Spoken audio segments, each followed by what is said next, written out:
let's just say I had a parent that raised me with the words, "You'll never amount to anything." Now, I am very fortunate that I had a father and a mother. They didn't say you'd never amount to anything. They said, "Steve, I don't know what you're going to do, but you're really special and you're going to do some great things." Well, that's pretty neat, but some of you didn't have that. And so you have taken on the words of these sick parents who have said you'll never amount to anything, and you haven't amounted to what you thought you could or wanted to be. From New Life Ministries, this is Going Deeper with Stephen Arterburn. I'm Stephen Arterburn. And Going Deeper is all about taking the tough issues, the hard issues of life, looking a little bit deeper inside so that we can gain some insight into our lives. Hi, Steve Arterburn here. Thanks for joining me for Going Deeper. And we're going deeper into shame because the deeper we go into it, the easier it is to finally do something about it. I've told people on radio that I went to see a new therapist the other week or so, and I always go to therapy. You would not want to be around me if I didn't. I mean, it'd be really bad. And so when people say, "Gosh, your therapist isn't doing a very good job," well, you should see what it'd be like without this guy. And some people say, "Why don't you go twice a week?" Okay, so fine. But anyway, I get help. And a lot of times I go into a naive therapist. And I will say something like this. I really struggle with regret.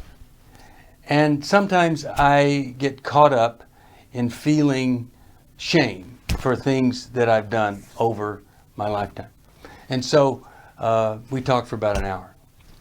When it was over, I said, "Okay, so give me something to work on between now and when I see you again." Because I didn't know when I could book him again. The guy's so busy. So he said, "Okay, let me tell you this.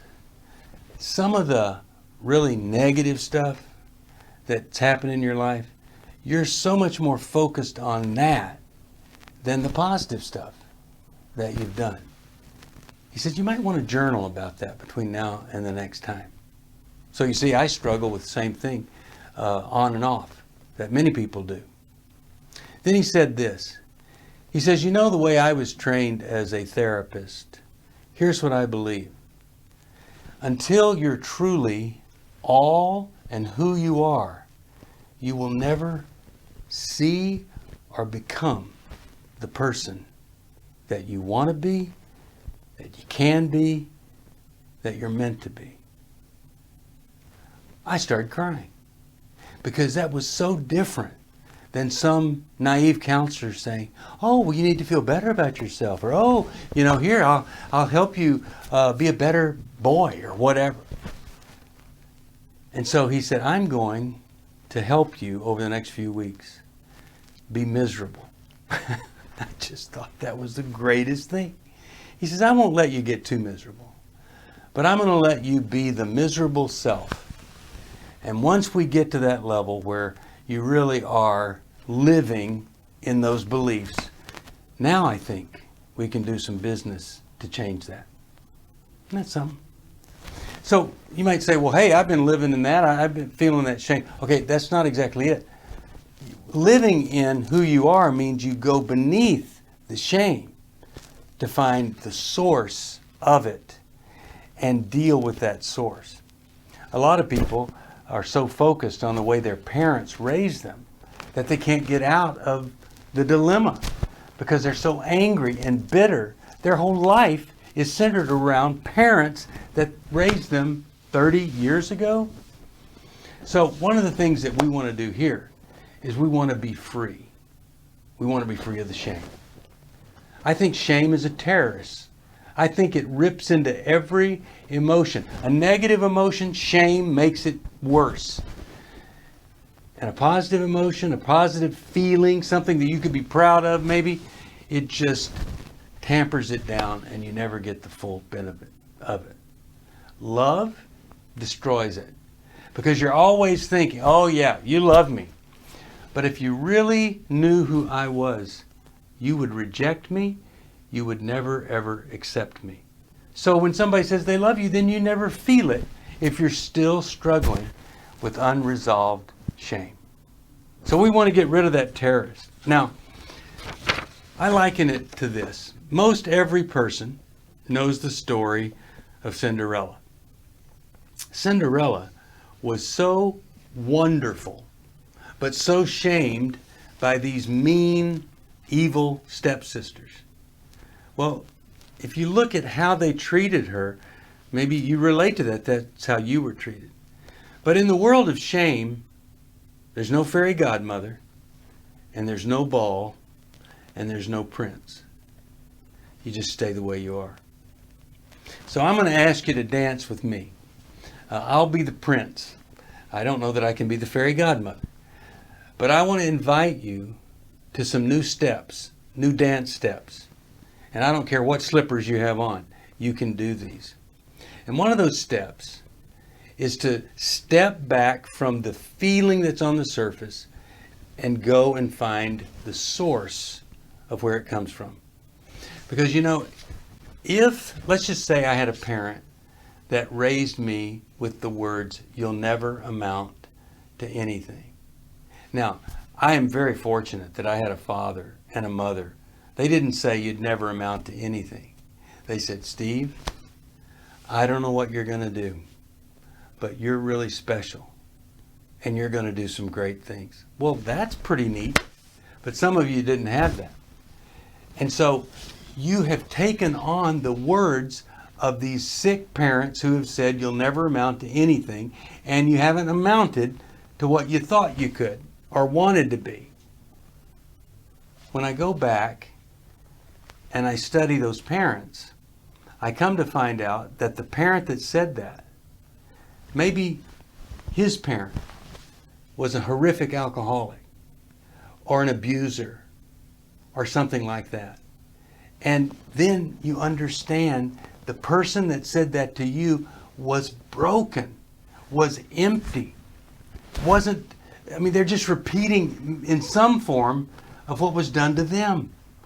And see, then you can disqualify the parent from making a judgment on who you are or what you can be.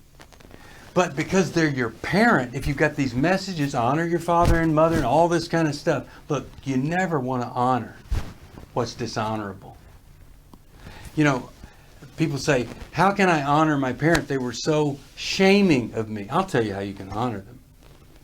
It isn't by saying nice things about them when they weren't nice. No, you honor them by becoming something that they could have never led you to become. Now you're an honor to the family. But if I can look back on how a person is raised who raised me, maybe I have some insight into the problems that are there. I have a very good friend whose father used to sit her on the floor with the sisters and for 2 hours would preach and lecture and shame for 2 hours. How could a man do that? I met him. He seemed like such a nice guy. How could he do this? I'll tell you how he did it. I read a letter that was written to him by his father. Things like, "You are the worst evil that's ever been brought into this world." Can you imagine a father that would say that? Well, his father was one of the sickest alcoholics you would ever meet. You see, he took what this father said and he just repeated it in a different form. I want you to disqualify the person who made the shameful judgment on you, if that's the source of your shame. Now, next time I'll talk to you about addiction, because we might be doing some things that maybe if we didn't do them anymore, maybe if we recovered from them, the shame would go away. If you need some help, it's 1-800-NEW-LIFE, and everything that I'm talking about, or almost that, is in the Emotional Freedom Workbook. There are 4 different issues, and shame is one of them. And you can get that at 1-800-NEW-LIFE, and then you can find out about the workshop that Chris Williams and I are doing, and it's all about emotional freedom. I'll see you next time. Thank you for joining me for Going Deeper. I hope something I've said may have helped just a little bit. If you have a question you'd like me to answer or comment, just email me at stevesocial@newlife.com. I'll see you next time. If you want to support Going Deeper with Stephen Arterburn, be sure to subscribe so you never miss another episode. And if you know someone who would benefit from this episode, be sure to share it with them. See you on the next Going Deeper with Stephen Arterburn from New Life Ministries.